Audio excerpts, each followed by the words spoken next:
Last phone call before she went missing. The phone call lasted less than 2 minutes. It sounded normal, calm, almost boring, but it was the last time anyone ever heard her voice. Her name was Megan Holloway.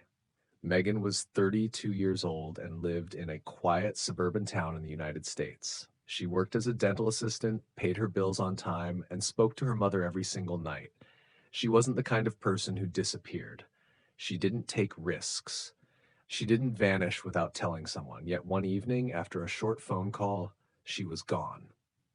The night everything changed. It was a Wednesday evening in late spring. Megan had just finished dinner and was getting ready for bed. At 9:18 p.m., she called her mother Linda like she always did. They talked about small things: work, the weather, a family gathering planned for the weekend. Megan laughed at something her mother said. Nothing in her voice sounded wrong.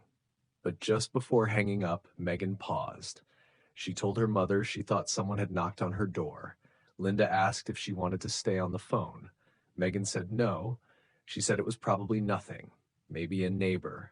Maybe kids messing around. She promised to call back if anything felt strange. Those were the last words Linda ever heard from her daughter. Megan never called back. When morning came, the next morning, Megan didn't show up for work. Her boss tried calling her.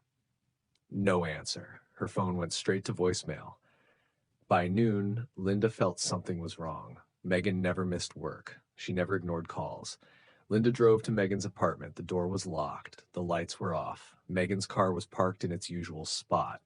Inside the apartment, everything looked normal. Her, her purse was on the kitchen counter. Her shoes were by the door. Her bed was neatly made. But Megan was gone. Police were called. Officers found no signs of forced entry. No broken locks, no damaged windows, no sign of a struggle. It looked like Megan had simply walked out. But something didn't add up. Her phone was missing. So were her car keys. Her wallet was still inside her purse. That meant Megan left without money or ID. The last phone call. Investigators focused on the phone call with Megan's mother. Linda repeated every word again and again, trying to remember if there was fear in Megan's voice. There wasn't. But the mention of the knock at the door changed the entire case.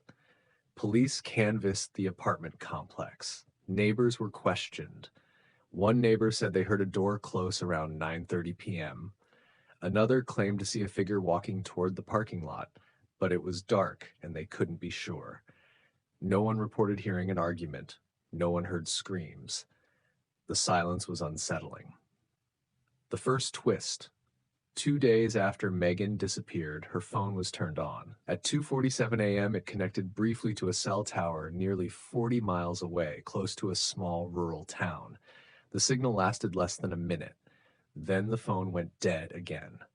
Police rushed to the area. They searched roads, fields, and gas stations. Nothing was found. Why would someone turn the phone on in the middle of the night? And why there? Theories begin to form.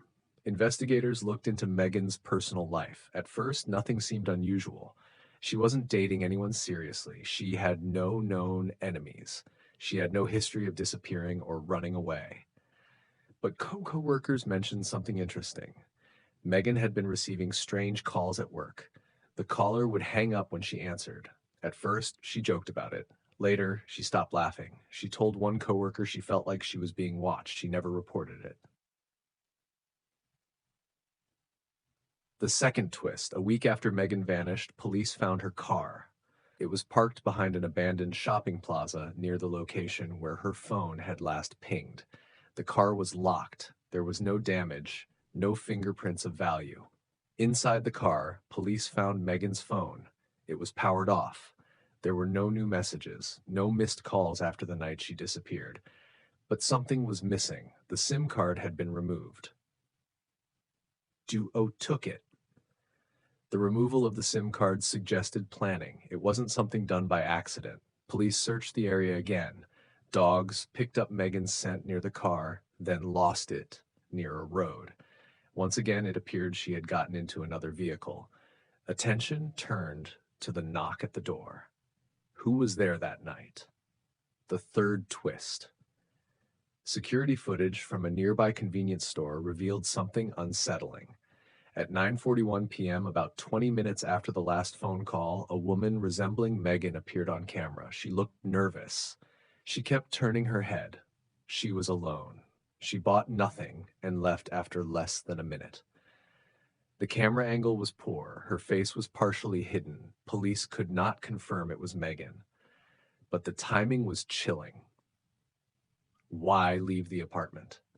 Investigators questioned Megan's ex-boyfriend, a man she had dated briefly months earlier. He denied seeing her that night. His alibi checked out. Then they questioned a maintenance worker who had access to the building. He admitted knocking on doors earlier that week, but insisted he wasn't working that night. Again, no proof. Linda struggled with one question more than any other. Why didn't Megan stay on the phone? Why hang up? As weeks turned into months, Megan's case grew colder, leads dried up, tips slowed, but Linda never stopped replaying that phone call in her mind. She remembered how Megan paused. She remembered the knock. She remembered the calm tone that now felt wrong. Then came the fourth twist. 6 months later, Linda received a voicemail. The call came from an unknown number. There was no voice, just breathing. The call lasted 8 seconds. Police traced it to a prepaid phone. It led nowhere, but it confirmed one thing. Someone was still thinking about Megan. The climax. A year after Megan vanished, police re-examined the phone records one final time. A technician noticed something overlooked before. The knock Megan mentioned happened at 9:16 p.m., but the building's main entrance recorded a door opening at 9:07 p.m. That meant whoever knocked had already been inside the building. They didn't come from outside. They were already there. The realization sent chills through everyone involved. Someone may have been watching Megan long before she picked up the phone. The case today. Megan Holloway is still missing. No arrests have been made. No remains have been found. Her apartment is now occupied by someone else, but the memory of that night lingers. Linda still keeps her phone on at night, still listens for a call, still wonders what would have happened if Megan had stayed on the line just a little longer. Because sometimes the most important moment isn't the disappearance itself, it's the last phone call before it. And in another quiet town, another unanswered call is waiting to be explained. That story comes next.